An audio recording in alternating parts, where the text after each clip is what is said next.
जय हिंद गाइस। सो जैसा कि आप सभी को पता है कि लखनऊ यूनिवर्सिटी ने अपना काउंसलिंग का प्रोसीजर चालू कर चुका है और यहाँ पे बहुत सारे आपके मन में क्वेश्चंस आ रहे हैं। सो मैं आपको बता दूं, इस वीडियो को पूरी देखिए। बीकॉम 4 साल का है, 5 साल का है, 3 साल का है, या फिर रजिस्ट्रेशन फ़ीस से रिलेटेड आपकी जो क्वेरीज़ आ रही हैं, तो वो सभी क्वेरीज़ सभी जहाँ पे जो भी कोर्सेज हैं उनकी फ़ीस कितनी लगेगी, चाहे वो BA BCom BSc या BFA कोई भी कोर्स हो, वो सब फीस वगैरह भी हम आपको इस वीडियो में दिखा देंगे। लेकिन आपको पूरा स्टार्ट से लास्ट तक देखना पड़ेगा, तभी आपका एक एक क्वेश्चन यहाँ पे सॉल्व हो पाएगा। अदरवाइज़ भटकते रहिए, कोई फ़ायदा नहीं है। इसलिए पूरी वीडियो देखिएगा। यहाँ पे पॉइंट बाय पॉइंट जैसा लिखा है मैं वैसा आपको समझाते हुए चलूँगा। बस आपको समझना है, और हो सके तो पेन कॉपी एक ले लीजिए, वहाँ पर नोट करते रहिए सारी चीज़ें, ठीक है। वैसे तो जो इंपॉर्टेंट है वो मैं आपको बता ही दूँगा। सो रजिस्ट्रेशन, सबसे पहले बात आती है कि रजिस्ट्रेशन किसको किसको करना है। तो रजिस्ट्रेशन उन सभी को करना है जिनकी मेरिट लिस्ट में नाम है, जिनका रैंक आई है, चाहे वो 1 रैंक हो, चाहे वो 4000 में रैंक हो, चाहे 8000 में रैंक हो। यहाँ पे रजिस्ट्रेशन सभी को करना है। अगर आपको एडमिशन चाहिए तो, अगर यहाँ पे रजिस्ट्रेशन वगैरह नहीं करोगे, ये काउंसलिंग प्रोसीजर के लिए अप्लाई नहीं करोगे, तो फर्दर कोई भी प्रोसेस आपका नहीं हो पाएगा। ओके, नेक्स्ट यहाँ पे कैसे भरना है, तो आपको यहाँ पे लॉगिन करना है, ठीक है। लॉगिन कैसे करना है, डिस्क्रिप्शन बॉक्स में एक लिंक है आपका, तो उस पर आप क्लिक करके जाएंगे। देन आपको वहाँ पे लॉगिन अपनी आईडी और पासवर्ड डाल के आप लॉगिन करोगे, और पासवर्ड अगर नहीं पता है तो फॉरवर्ड पासवर्ड करके आप उसे रीगेन भी कर सकते हो। उसको लॉगिन करने के बाद आपको क्या क्या करना है, तो यहाँ पे आपको आप देख सकते हो क्या क्या करना है। Check the bank account details shown and updated it if it needed, ठीक है। सो यहाँ पे बैंक अकाउंट डिटेल्स आपको देखनी है, सब चीज़ सही है। अगर सही नहीं है तो आप उसे अपडेट कर सकते हैं, क्योंकि जो आप पेमेंट करेंगे अगर रिफंड वगैरह होगा तो आपका उसी बैंक में आएगा, ठीक है। तो इसलिए वो आप देख लीजिएगा। अब यहाँ पे क्या लिखा है देखिए, this will be for refunding, मैंने बता दिया आपको। नेक्स्ट पॉइंट है कि ऑल कैंडिडेट्स हैव टू पे 700 रुपीज़। 700 रुपीज़ आपको देना पड़ेगा। 500 जो है वो आपका एडवांस होगा, जो कि अगर आपको सीट अलॉट होती है तो वो फीस वगैरह में आपका एडजस्ट हो जाएगा। And 200 rupees is for registration, जो आप काउंसलिंग के लिए रजिस्ट्रेशन करवाओगे वहाँ पे, वो आपका 200 रुपये चार्ज यहाँ पे कटना ही कटना है। बाकी जो 500 रुपये है वो आपका फीस में एडजस्ट हो जाएगा, लेकिन ये 200 रुपये जो है ये आपको देना ही देना पड़ेगा, ठीक है। और ऑनलाइन मोड में ही देना होगा, और ऑनलाइन मोड में ही ये आपको अप्लाई करना पड़ेगा इस प्रोसेस के लिए। नेक्स्ट यहाँ पे देखें तो अब आपका जो क्वेश्चन एक आ रहा है main, in case if the candidate is not allotted a seat the advance of 500 rupees would be refunded into the account details provided by them. क्या लिखा है, अगर जैसे आपने इन case the candidate is not allotted a seat the advance fees, मतलब अगर जैसे आपको सीट अलॉट नहीं होती है, अगर सीट अलॉट नहीं होती है आपको कोई भी, तो आपका ये जो 500 रुपये है वो आपके जो आपने बैंक डिटेल्स दी है वहाँ पे ट्रांसफ़र कर दिया जाएगा। But if the candidate is allotted a seat then the advance fee will be adjusted in the programme for that course, ठीक है। जैसे 500 रुपये है वो अभी मैं आपको दिखा दूंगा कि कैसे एडजस्ट होगी। जो फीस वगैरह है उसमें आपको सब पता चल जाएगा। जैसे 2500 रुपये फीस है तो ये आपका 500 इसमें से कट जाएगा और आपको देना कितना पड़ेगा, 2000, ठीक है। तो ऐसा कुछ है, वो अभी मैं आपको आगे बता दूंगा। नेक्स्ट एक इंपॉर्टेंट पॉइंट है, in case the candidate is allotted a seat and he does not deposit the seat confirmation fee, the advance of ₹500 will not be refunded। बहुत बच्चों का ये क्वेश्चन था कि सर सपोज मेरा अलॉटमेंट तो हो गया बट मैं वहाँ पे एडमिशन नहीं लेना चाह रहा, तो क्या वो फीस मेरी वापस होगी? तो ऐसा नहीं होगा, ये इस पॉइंट में मेंशन है, ठीक है। कि आपको अगर सीट अलॉट हो गई लेकिन आपने ही कन्फर्मेशन फीस और वगैरह जो आपका फर्दर प्रोसेस है वो नहीं किया, तो उसमें अब LU का कोई वो नहीं है, वो अब 500 रुपये आपको वापस नहीं देगा। अगर आपको सीट ही अलॉट नहीं होती है आपकी रैंक इशू की वजह से, तो आपको वहाँ पर ये सिर्फ 500 रुपीज़ मिलेंगे, अदरवाइज़ नहीं, ठीक है। वो अब आपको आप पर डिपेंड हो जाएगा कि वहाँ पे आपको एडमिशन लेना है या नहीं। बट अब सीट अलॉट हो गई है तो फिर वहाँ पे आपको 500 रुपये वो जो एडवांस फी है वो रिफंड नहीं मिलेगा।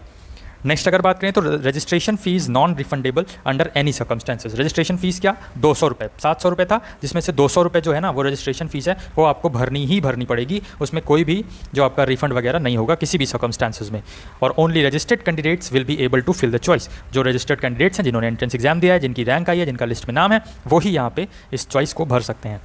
चॉइस फिलिंग की बात करें तो यहाँ पे ये प्रोग्राम्स के लिए चॉइस फिलिंग अभी चल रही है और आज शाम तक ही यहाँ पे स्टार्ट हो जाएगी, ठीक है। तो शाम तक का वेट करें, उसके बाद लॉगिन करेंगे आप, तो वहाँ पे आपको कुछ इंटरफेस देखने को मिलेगा। मेरे पास किसी की आईडी या पासवर्ड है नहीं, जिसकी है वो बच्चा BA का है, तो जब BA वालों का आएगा तब मैं बता दूंगा। आप में से अगर किसी को सिक्योर फील लगे तो अपना आईडी पासवर्ड आप हमसे शेयर कर सकते हो हमारी इंस्टाग्राम आईडी पर, तो वहाँ पर हम आपको एक डेमो करके बता सकते हैं। बाकी आपको करना ही पड़ेगा खुद से ही, आपकी चॉइसेस, बस हम डेमो करके बता सकते हैं कि हाँ ऐसे ऐसे करना है, ओके। सो अगर आपको सेफ फील लगे तो आप शेयर कर सकते हो। यहाँ पे BJ MC BSc agriculture BLEd LLB 5 years, BCA BBA BFA BBA BCom 4 years, NEP 2020। तो येस, BCom अब यहाँ पे 4 साल का हो गया, जैसा कि आपको यहाँ पे दिख रहा है NEP के अकॉर्डिंग। नेशनल एजुकेशन पॉलिसी 2020 क्या है वो मैंने सेपरेट वीडियो, डेडिकेटेड वीडियो एक बना रखी है, उसका लिंक आपको डिस्क्रिप्शन बॉक्स में मिल जाएगा, तो वहाँ से आप देख सकते हो। और BCom ऑनर्स के लिए भी यहाँ पे चॉइस फिलिंग चल रही है। तो यहाँ पे candidates registered for counselling have to fill the choices of university college according to their preference. तो जिन्होंने भी यहाँ पे रजिस्टर्ड कैंडिडेट्स हैं वो आप चॉइस फिलिंग के यहाँ पे कैसे करेंगे कि जो आपका किस कॉलेज में किस यूनिवर्सिटी में आपको चाहिए तो वो सब आपको भरना है यहाँ पे, ठीक है, प्रेफरेंस अपनी देनी है। Candidates can give as many choices as they want. तो यहाँ पे जो है कैंडिडेट्स अपनी जो भी चाहें वो वहाँ पे चॉइसेस दे सकते हैं। जो लोअर रैंक के कैंडिडेट्स हैं जिनकी मतलब बहुत ही ज़्यादा रैंक है उनको यहाँ पे बोला जाता है कि जो चॉइसेस हैं, जो यहाँ पे लोअर रैंक है जिनकी बहुत ही ज़्यादा मतलब अबव रैंक है 5000 6000, तो उनको ये एक इंस्ट्रक्शन दिया गया है कि आप ज़्यादा से ज़्यादा कॉलेज वहाँ पे प्रेफरेंस में अपने लगाएं, ठीक है, ताकि आपका सीट अलोकेशन वहाँ पे हो सके। Okay, choices can B rearranged any time of any number of times till final submission.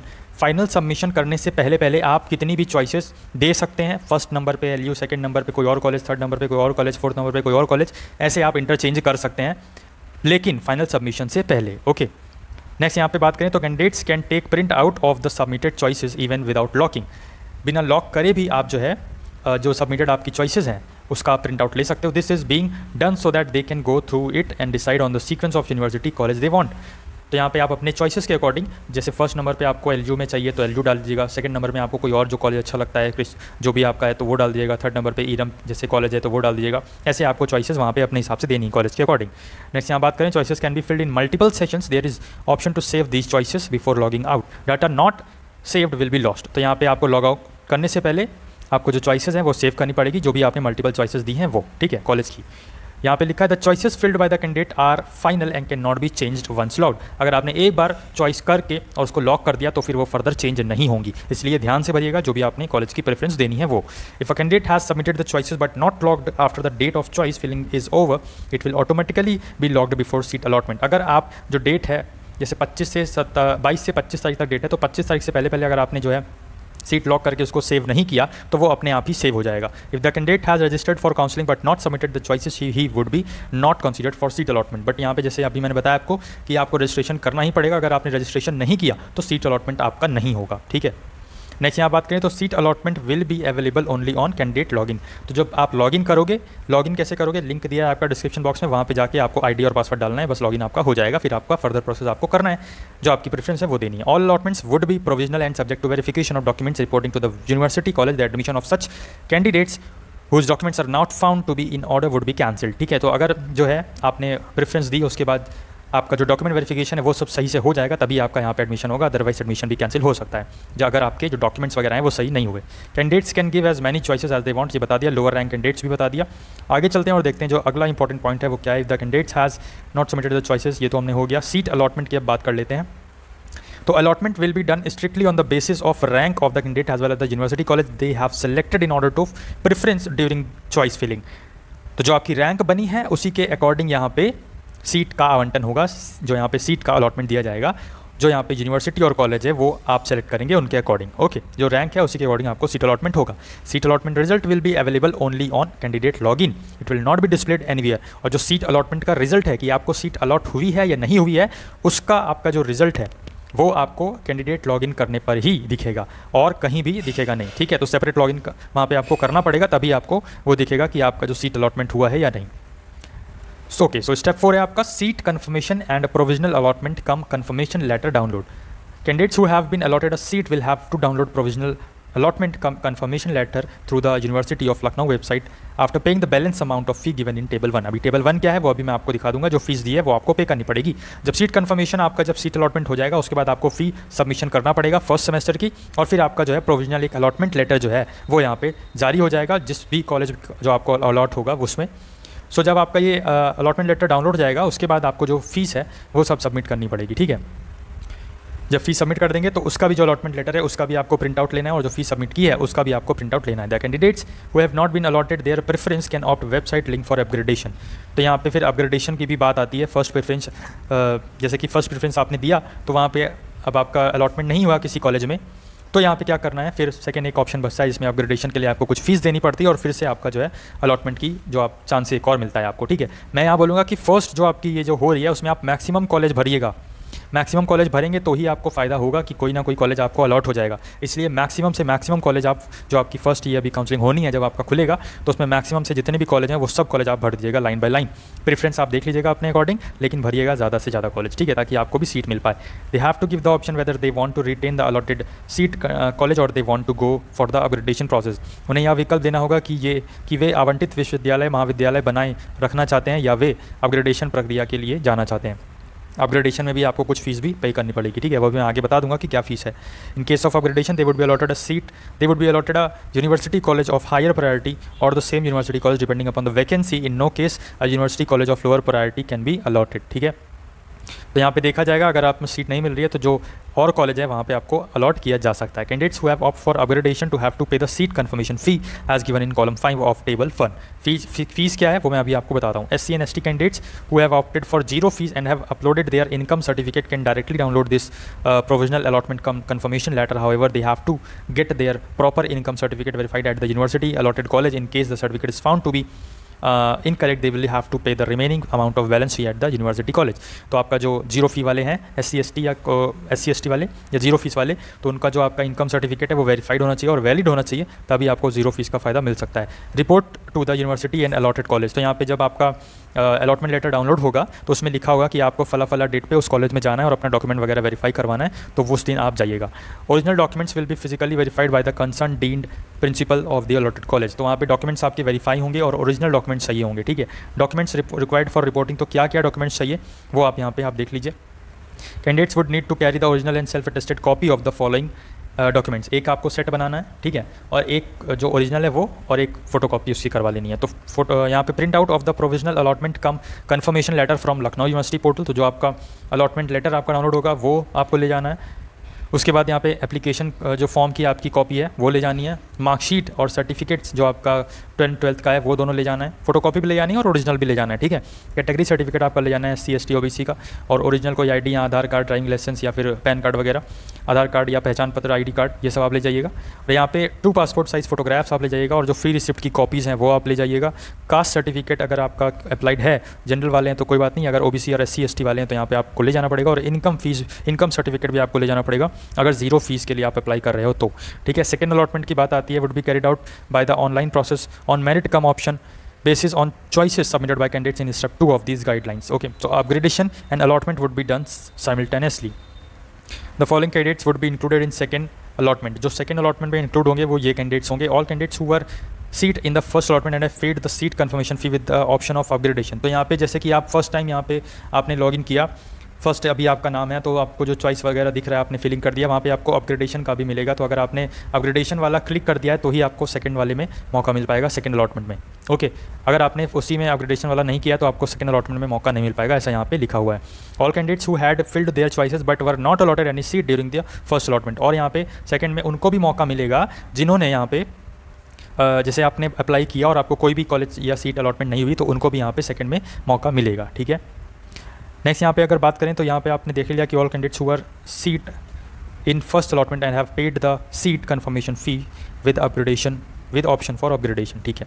तो नेक्स्ट अगर बात करें तो अपग्रेडेशन का प्रोसेस अलग है और वो जो नॉर्मल है वो अलग है, ठीक है। अपग्रेडेशन में क्या होगा, आपका जो है आपको कुछ और कॉलेजेस ऐड कर सकते हैं, ऊपर नीचे अपनी प्रेफरेंस दे सकते हैं, ये सब अपग्रेडेशन में आएगा। तो अगर आपको ये अपग्रेडेशन करना है वहाँ पे आपको ऑप्शन रहेगा, तो अगर आपने उस पर क्लिक किया तो जब नेक्स्ट टाइम आप अपग्रेडेशन वाला जब करोगे तो वहाँ पे आपको कुछ फीस पे करना पड़ेगा, ओके। और अगर नॉर्मली रखोगे जो फर्स्ट में आपने प्रेफरेंस दी थी वही आप सेकंड अलॉटमेंट में भी रखना चाहते हो तो फिर वहाँ पे कोई चार्ज नहीं होगा, वो आपका ऑटोमेटिकली वहाँ पे अपडेट हो जाएगा। The candidates would not be considered during the second allotment. जो सेकंड अलॉटमेंट में जिनका नहीं आएगा वो कौन कौन से हैं कैंडिडेट्स, तो Dooj who were allotted seat during first allotment but did not पे द सीट कन्फर्मेशन फीस। जिनको सीट अलॉट हो गई थी ऑलरेडी फर्स्ट अलॉटमेंट में बट उन्होंने सीट कन्फर्मेशन की फीस नहीं सबमिट की तो उनको सेकंड वाले में भी नहीं दिया जाएगा, ठीक है। Those who were allotted colleges in first allotment and have opted to remain the allotted college. तो जहाँ पे जिन्हें पहले आवंटन में कॉलेज आवंटित किया गया था और जिन्होंने आवंटित कॉलेज को बनाए रखने का विकल्प चुना है तो उनको यहाँ पे सेकंड वाले में मौका यहाँ पे नहीं मिलेगा, ठीक है। नेक्स्ट अगर बात करें तो second allotment would result in upgradation of allotment for candidates who have confirmed seats and have to opted for upgradation. In such case the candidate would be allotted a seat in choice of higher priority और the same choice depending upon the vacancy. तो number of seats यहाँ पे differ करेंगी कि आपका जो है वहाँ पे कौन सी सीट, किस कॉलेज में आपको सीट मिलेगी। नेक्स्ट यहाँ पे बात करें तो सीट कन्फर्मेशन एंड अलॉटमेंट, यहाँ पे कम कन्फर्मेशन लेटर डाउनलोड। तो candidates who have been allotted seats in the second allotment have to confirm their seat by paying the balance fee as given in column 6 of table 1। They would be able to download their provisional allotment, then आपको वही letter वगैरह download कर लेना है और फिर payment के लिए यहाँ पे आगे फीस का पेमेंट करना है।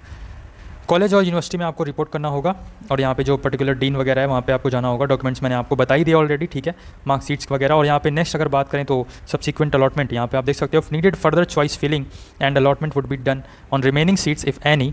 Details of this would be announced after fee submission for second round of counselling is completed. अगर सेकंड राउंड की जब आपकी काउंसलिंग कंप्लीट हो जाएगी उसके बाद अगर सीट्स बचेंगी तो आपको एक नोटिस के थ्रू अनाउंस कर दिया जाएगा जिसमें आप अप्लाई कर सकते हो फिर से। ओके, सो अब बात आती है, ये सब गाइडलाइंस हो गई, अब बात आती है हमारा फीस की। तो फ़ी डिटेल्स आप देख सकते हो, जैसा कि मैं आपको डिटेल में समझा दूं कि बीए का जो है वो भी आपका 4 ईयर का है, ठीक है। तो यहाँ पे क्या है, जैसे 3277 रुपीज़ है आपकी फ़ीस। अब क्या हुआ, पहले आपसे रजिस्ट्रेशन फ़ीस 200 ले लिया जाएगा, एडवांस फ़ीस आपकी 500 ली जाएगी। अगर आपको सीट अलॉट हो जाती है तो उसके बाद क्या होगा, ये जो 500 रुपये हैं ये टोटल फ़ीस है आपकी फर्स्ट सेमेस्टर की, ठीक है, ये फर्स्ट सेमेस्टर की फ़ीस है सिर्फ। तो ये जो 500 है ये 3277 में से 500 माइनस हो जाएगा तो आपका 2777 रुपये ये आपकी फ़ीस टोटल बैठेगी। ओके, सो कुछ इस तरीके से है। जो आपका ये एडवांस वाली फ़ीस है ना, ये इस अमाउंट में से माइनस होकर तब आपकी ये फाइनल कन्फर्मेशन सीट जो फीस होगी वो बनेगी जो आपकी पर्टिकुलर कोर्स होगा उसके अकॉर्डिंग। तो फीस वगैरह आप देख सकते हो यहाँ पे, ठीक है। बीए की 3277 रुपये, बीएससी की 8277 और जो अलग अलग ग्रुप है उनकी अलग अलग है, ठीक है। और नीचे चलें तो यहाँ पे आप देख सकते हो बीएससी बायोलॉजी की कितनी है 10,277 रुपये और डिफरेंट ग्रुप्स की अलग अलग है। बीसीए की बात करें तो 35,080 रुपीज़ फ़ीस है ना। और बीवो की आप देख सकते हो 6,380, एलएलबी की 25,580, बीकॉम की यहाँ पे 4,277 रेगुलर और सेल्फ फाइनेंस की भी आप देख सकते हो मतलब 4 गुना और ऑलमोस्ट है, 4 गुना से भी ज़्यादा, है ना। तो यहाँ पे 16,080 रुपये और बीकॉम ऑनर्स की 25,080 रुपये और बीबीए में आप देख सकते हो 40,080 रुपये और बीबीए की भी आप देख सकते हो 9,072, 19,330 रुपये। बाकी यहाँ पे जो है table 2 for details phase of counselling for colleges, तो ये आप रजिस्ट्रेशन फीस आप वगैरह देख सकते हो, अपग्रेडेशन फीस भी आप देख सकते हो, कन्फर्मेशन वो वगैरह भी आप यहाँ पे पार्शियल फीस वगैरह देख सकते हो, ठीक है। तो ये सब कुछ इंपॉर्टेंट डिटेल्स थी जो मैंने आपको बता दी हैं। अगर ये वीडियो इन्फॉर्मेटिव लगी और आपको सारे डिटेल्स आपके जो डाउट्स हैं वो सॉल्व हो गए हो तो कमेंट बॉक्स में कमेंट करके जरूर बताइए और वीडियो को लाइक कर दीजिए। और चैनल पर अगर आप नहीं है तो चैनल को आप सब्सक्राइब कर सकते हो, प्लस बेल बटन दबा सकते हो जिससे आने वाले दिनों में सभी लेटेस्ट न्यूज़, सभी लेटेस्ट नोटिस का अपडेट आपको मिलता रहेगा। जय हिंद, जय भारत।